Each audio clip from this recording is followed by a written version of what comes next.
Assalamualaikum warahmatullahi wabarakatuh. Hai teman-teman semua, bertemu lagi dengan Ustazah Yuli dengan pelajaran fikih. Apa kabarnya teman-teman semua? Alhamdulillah, luar biasa, tetap ceria, Allahu Akbar. Nah, selamat pagi teman-teman semua, selalu semangat pagi. Nah, bagaimana perasaannya hari ini? Semoga selalu menyenangkan ya, walaupun kita belajar di rumah. Alhamdulillah, bertemu lagi ya dengan Ustazah Yuli. Oke teman-teman, sebelum kita mulai kegiatannya, alangkah lebih baiknya kita berdoa terlebih dahulu. Sikap berdoa, tangannya diangkat, kepalanya ditundukkan. Membaca doa sebelum belajar. Bismillahirrahmanirrahim. Rabbi zidni ilman warzuqni fahman. Ya Allah, tambahkanlah ilmu kepadaku dan berikanlah aku kefahaman. Amin. Teman-teman, sebelum kita mulai untuk mendengarkan materi pembelajaran fikih, silakan teman-teman simak pijakan berikut ini. Yang pertama, teman-teman terlebih dahulu menyaksikan video pembelajarannya dari fokus dan tuntas. Lalu yang kedua, selama menonton video pembelajaran, Ananda ditemani oleh pendamping, boleh ayah, boleh ibu, ataupun orang dewasa yang ada di rumah ya, agar teman-teman dapat terkontrol ketika melihat videonya. Dan yang ketiga, setelah melihat video pembelajaran, lalu mengerjakan proyek dengan mandiri dan tuntas. Dan yang terakhir, pastikan teman-teman menyimak dan memahami isi materinya hingga tuntas. Nah, untuk materi pembelajaran hari ini, yaitu Ustazah akan membahas tentang bab sholat. Nah, silakan teman-teman simak ya. Nah, yang pertama adalah tentang hukum sholat. Bagaimana di dalam Islam menerangkan tentang hukum sholat. Kenapa di dalam Islam harus ada kewajiban kita untuk sholat? Karena sholat itu masuk ke dalam rukun Islam yang nomor 2, yaitu melaksanakan sholat sebagai seorang muslim dan muslimah. Ulama kaum muslimin telah sepakat bahwa sholat hukumnya adalah wajib. Nah, wajib itu apa ya? Nah, wajib adalah perkara hukum bagi yang meninggalkan hal tersebut maka akan mendapatkan dosa, dan jika dikerjakan akan mendapatkan pahala. Nah, hal tersebut mengacu kepada Al-Quran, sunnah, dan ijma para ulama. Allah Subhanahu wa Ta'ala berfirman dalam surat Al-Baqarah ayat 43. Dan laksanakanlah sholat, tunaikanlah zakat, dan rukulah beserta orang yang ruku. Nah, itu perintah langsung dari Allah yang diwahyukan kepada malaikat Jibril dan diberi tugaskan kepada Nabi Muhammad ketika Isra Mi'raj. Nah,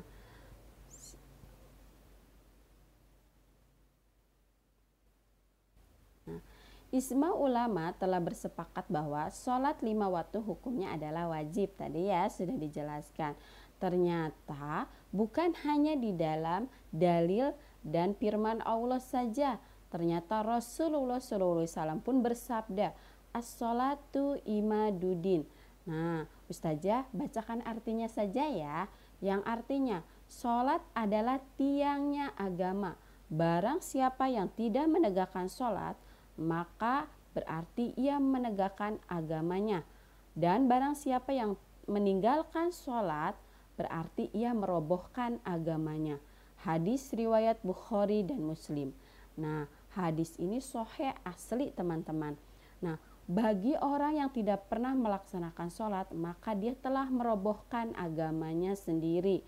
Nah, bagi yang menjalankan ibadah sholat, maka dia menegakkan agamanya. Maka kenapa sholat itu wajib ya? Nah, di sini Ustazah akan jelaskan kembali ya. Nah, bagaimana hukumnya ketika kita meninggalkan sholat? Nah, coba teman-teman simak ya. Nah, yang pertama, jika seseorang meninggalkan sholat karena ketidaktahuannya dan berdampak terhadap pengingkarannya, maka dia harus diingatkan dan wajib diajarkan tentang sholat. Nah, misalnya teman-teman punya teman atau saudara yang tidak pernah sholat karena dia tidak tahu bagaimana caranya sholat, padahal dia seorang muslim. Nah, silakan teman-teman ingatkan, misalnya, ayo kita sholat. Atau ketika dia bilang saya tidak bisa sholat, nah teman-teman bisa ajarkan bagaimana caranya sholat. Nah, ini bagi yang tidak tahu ya. Lalu yang kedua, jika meninggalkan sholat, Ustazah ingatkan kembali untuk poin yang pertama, jika dia tidak tahu caranya sholat, maka kita wajib mencontohkan cara bagaimana sholat, lalu diingatkan. Nah, diingatkan untuk sholat. Nah, ketika dia lupa. Namun jika setelah itu ia tetap saja mengingkari, tidak mau sholat, maka dia tergolong orang kafir. Nah, jangan sampai ya kita menjadi tergolong sampai orang-orang kafir. Nah, lalu yang kedua, jika meninggalkan sholat karena sifat malas, maka ia berdosa besar. Dan jika terus-menerus meninggalkan sholat, maka ia harus bertaubat. Nah, teman-teman, wajib sholat itu yaitu dari usia baligh. Maka teman-teman sudah punya kewajiban untuk melaksanakan sholat. Bagi yang sakit, bagi yang sehat itu punya kewajiban untuk sholat. Nah, teman-teman, jika kita memiliki sifat malas untuk melaksanakan sholat, maka teman-teman harus bertobat kepada Allah dan tidak akan mengulangi untuk meninggalkan sholat. Karena terdapat di dalam hadis Rasulullah SAW yang artinya sesungguhnya batas yang memisahkan seseorang dengan kesyirikan dan kekufuran adalah orang yang meninggalkan sholat. Nah, teman-teman, itulah sebagai ciri khas seorang Islam adalah tidak pernah meninggalkan sholat. Nah, selanjutnya Ustazah akan menjelaskan syarat wajib sholat. Siapa saja ya yang boleh untuk melaksanakan sholat. Nah, ternyata ada syarat wajibnya. Nah, di sini ada 3 poin. Yang pertama, yaitu harus seorang muslim. Harus seorang yang beragama Islam, maka dia wajib sholat. Bagi yang agamanya Islam, maka dia sudah memiliki kewajiban untuk melaksanakan sholat. Lalu yang kedua, baligh. Nah, baligh di sini adalah orang yang sudah dewasa atau orang yang sudah baligh itu kalau untuk usia perempuan yaitu di usia 6 dan 7 tahun itu teman-teman sudah disebut dengan sudah memiliki kewajiban untuk sholat. Namun bisa ikut ya. Nah, balik di dalam Islam nanti akan dijelaskan kembali ya. Ini hanya sebagai gambaran teman-teman. Balik di dalam Islam, perempuan yaitu usia 9 tahun atau dia sudah haid. Lalu kalau untuk laki-laki di usia 15 tahun ketika dia bermimpi keluar mani. Nah, itu adalah cirinya. Namun teman-teman sudah punya kewajiban untuk belajar sholat di usia dari balita. Boleh ikut dulu sama bundanya kalau usia masih kecil. Nah, ketika 7 tahun teman-teman jangan marah. ketika orang tuamu sudah memerintahkanmu untuk melaksanakan sholat, karena di situ teman-teman sudah belajar sendiri bagaimana caranya sholat ketika usia 6-7 tahun. Nah, lalu yang ketiga adalah berakal. Nah, kira-kira orang gila boleh tidak sholat, punya kewajiban tidak sholat? Tidak ya, orang gila tidak punya kewajiban sholat karena dia sudah tidak memiliki akal yang sehat. Lalu yang kedua adalah orang yang pingsan atau mabok. Nah itu tidak boleh. Nah, apalagi kalau teman-teman meninggalkan sholat tanpa ada 3 hal ini, maka masuknya adalah dosa. Nah, teman-teman sudah Islam, lalu sudah balik juga dan berakal, tidak gila, maka teman-teman punya kewajiban untuk melaksanakan sholat ya. Lalu ada juga syarat sah sholat. Yang pertama adalah sholat dilakukan tepat waktu. Nah, ini terdapat di dalam Quran surat An-Nisa ayat 103, yang artinya sesungguhnya salat itu adalah fardu yang ditentukan waktunya atas orang-orang yang beriman. Nah, teman-teman, pastikan teman-teman sholatnya bisa tepat waktu ya, agar pekerjaan yang lainnya juga bisa tepat waktu. Nah, misalnya ketika mendengar azan, teman-teman bisa langsung bergegas pergi ke masjid untuk laki-laki, dan untuk perempuan bisa bergegas untuk berwudu dan mengenakan mukena. Lalu yang kedua adalah suci dari hadas. Nah, hadas di sini ada hadas besar, ada hadas kecil. Nah, hadas besar, hadas kecil contohnya seperti kentut. Nah, kalau teman-teman kentut, maka teman-teman wajib untuk berwudu dulu baru mengulang lagi sholatnya. Kalau sudah kentut berarti sholatnya batal. Lalu hadas kecil yang lainnya seperti buang air kecil, pipis, kencing. Nah, itu membatalkan sholat, atau buang air besar. Nah, itu membatalkan sholat. Lalu hadas besar seperti banyaknya oleh perempuan seperti haid, nifas, junub. Nah, nanti akan dijelaskan lagi lebih jelasnya ya. Nah, itu hadas besar. Maka kalau hadas besar, teman-teman harus biasanya orang yang haid atau perempuan itu diwajibkan untuk mandi terlebih dahulu baru dia bisa melaksanakan sholatnya. Nah, kalau hadas kecil yaitu dengan berwudu dulu baru sholat. Nah, tadi ya hadas kecil itu seperti kentut, buang air kecil, buang air besar. Lalu yang ketiga suci dari najis. Nah, pastikan tempat yang kita akan gunakan untuk sholat, pakaian kita dan tubuh kita harus dalam keadaan suci, bersih. Nah, jangan sampai mukena yang kita mau pakai ternyata ada najis atau ada darah. Nah, itu sholatnya tidak menjadi sah. Maka teman-teman sholatnya harus diulang kembali dengan mengganti mukenanya yang tidak terkena najis. Atau misalnya tiba-tiba kaki kita menginjak kotoran. Nah, kita tiba-tiba sholat. Nah, itu sholatnya tidak sah. Makanya harus diulangi kembali dengan cara dibersihkan dulu najis yang menempel di tubuh kita. Atau tempatnya ada tai cicak atau ada bangkai tikus. Nah, itu harus dibersihkan tempat untuk sholatnya. Makanya ketika sholat itu tubuh kita, pakaian kita, tempat ibadah kita harus dalam keadaan suci. Lalu bagaimana Bu kalau misalnya kita sholat ada debu? Nah, kira-kira sholatnya sah tidak ya kalau kena debu atau tanah?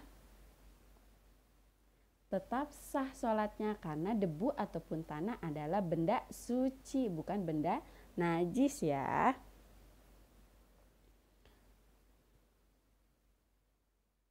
Selanjutnya syarat sah sholat Yang ketiga adalah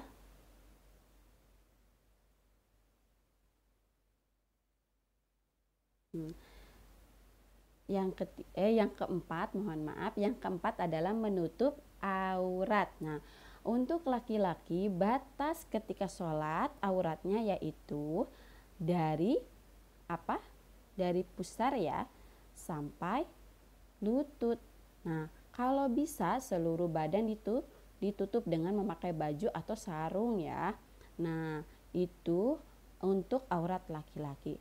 Untuk perempuan adalah hanya bagian wajah dan telapak tangan saja yang tidak tertutup.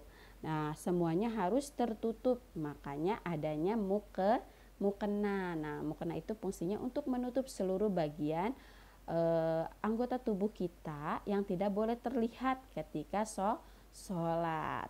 Nah, sekarang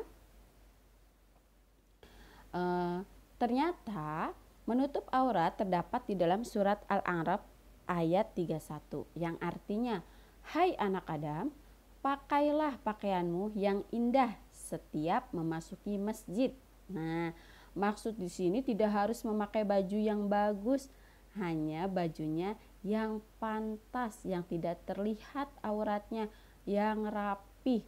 Nah, itu yang boleh digunakan. Jangan sampai kita menggunakan baju yang robek-robek atau baju yang tidak pantas digunakan, misalnya bajunya transparan. Nah, itu tidak pantas ya digunakan.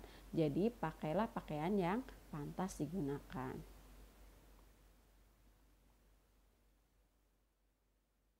Nah, selanjutnya adalah menghadap kiblat.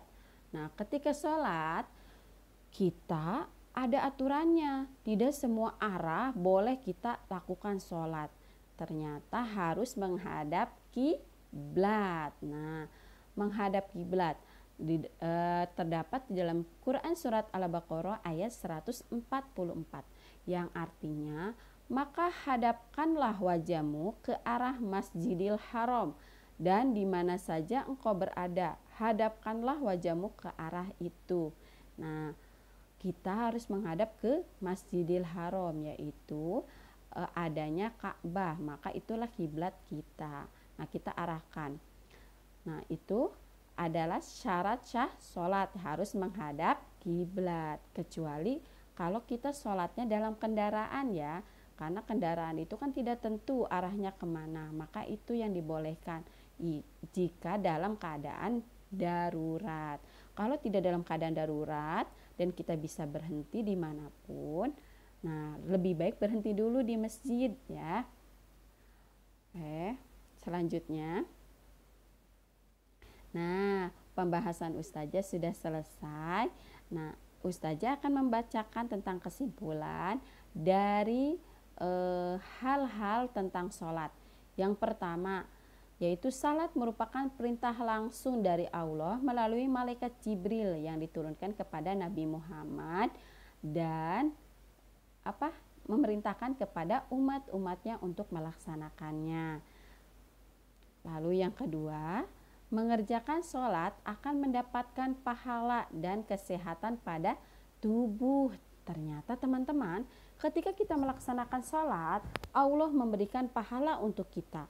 Dan ternyata gerakan-gerakan sholat itu dapat menyehatkan tubuh kita jika gerakannya betul. Jangan asal-asalan ya, misalnya sholatnya terlalu cepat atau gerakannya tidak sesuai dengan gerakan sholat. Nah, kenapa di dalam gerakan sholat ada ruku, ada sujud? Itu ada tujuannya untuk menyehatkan tubuh. Nah, hikmah dari kita mempelajari tentang sholat adalah yang pertama, salat mencegah dari perbuatan keji dan mungkar. Nah, ya teman-teman, ternyata sholat mencegah dari perbuatan keji dan mungkar. Nah, ini juga terdapat di dalam ayat Al-Quran. Nah, untuk selanjutnya, sholat menjauhkan dari sifat mengeluh dan kikir. Nah, ketika kita sholat, kita menyerahkan diri kepada Allah, selalu bersyukur kepada Allah, maka kita terhindar dari sifat-sifat yang buruk seperti kikir dan orang yang gampang mengeluh. Lalu sholat juga mencegah dari berbagai macam kesesatan. Nah, sholat itu adalah untuk mendekatkan diri kita kepada Allah, maka kita pun akan terhindar dari apa-apa yang paling tidak disukai Allah, yaitu dari kesesatan ya. Nah, dan yang keempat, sholat menenangkan dan menenteramkan hati. Nah, sholat itu seperti spiritual, yaitu kedekatan kita kepada Allah. Kalau kita khusyuk sholatnya, lalu kita juga sholatnya tidak terburu-buru, tidak tergesa-gesa, khusyuk, maka akan mendapatkan ketentraman hati pada pikiran kita ataupun pada hati kita. Nah, semoga kita tergolong orang-orang yang dapat sholat dengan khusyuk ya. Nah, silakan teman-teman simak proyeknya. Proyeknya adalah teman-teman silakan tulis syarat wajib sholat di buku tulis fikihnya. Nah, kalau sudah ditulis, hasil tulisannya dipoto. Nah, setelah dipoto lalu dikumpulkan atau diserahkan melalui Google Classroom. Nah, itu saja teman-teman informasi hari ini tentang bab sholat. Nanti di pekan depan selanjutnya masih tentang sholat ya. Semoga ilmu hari ini bermanfaat untuk teman-teman semua. Ustazah hanya berpesan kepada teman-teman semua selalu semangat untuk belajar dan teman-teman selalu bersyukur apa yang sudah diberikan oleh Allah Subhanahu wa taala. Dan jangan lupa ya, sholatnya jangan pernah ditinggalkan. Nah, agar teman-teman agar mendapatkan pahala dari Allah Subhanahu wa taala ya. Karena sholat itu adalah perintah langsung dari Allah melalui malaikat Jibril kepada Nabi Muhammad. Nah, dengan kita mengikutinya, maka kita akan mendapatkan pahala. Nah, semoga teman-teman menjadi orang yang selalu melaksanakan sholatnya. Kayak itu saja. Oke, itu saja informasi dari Ustazah. Terima kasih teman-teman sudah menyimak dan fokus mendengarkan video pembelajaran hari ini. Yuk teman-teman, kita tutup sama-sama kegiatannya dengan mengucapkan hamdalah. Sikap berdoa, tangannya diangkat, kepalanya ditundukkan. Alhamdulillahi rabbil alamin. Segala puji bagi Allah Tuhan semesta alam. Amin. Oke, Ustazah pamit. Sampai ketemu lagi di pekan depan selanjutnya. Dan tetap semangat. Oke, assalamualaikum warahmatullahi wabarakatuh.